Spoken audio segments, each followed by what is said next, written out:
তালি আজকে বিয়ে দিবেন না ওর খবর আছে। বাপ রে। আব্বা আসসালামু আলাইকুম। ওয়ালাইকুম আসসালাম। বেটা কিছু কবে নাকি কও? আব্বা আপনার সাথে আমার একটা গুরুত্বপূর্ণ মিটিং আছে। আরে এখন লাই বেটা, এখন আমি এই রোদের মধ্যে কাম করতেছি, পরে বাড়িতে মিটিং করবো নে। আব্বা আমি অত কিছু বুঝি না, আমি এখনই কব।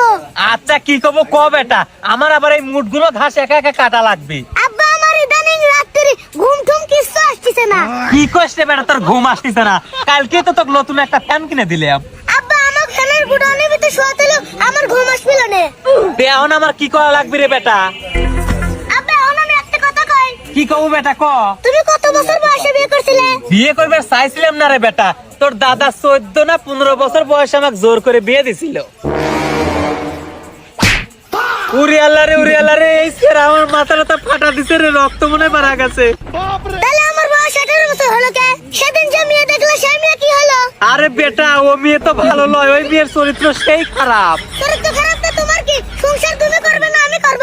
ভালো কি মন্দ সেটা আমি বুঝবো। আমার বউকে আমি কিভাবে ভালো রাখবো সেটা আমার দায়িত্ব। তোমাকে আজকে আমি হুমকি দিয়ে গেলাম, 2 দিনের মধ্যে বিয়ে না দিলে তোমার খবর আছে।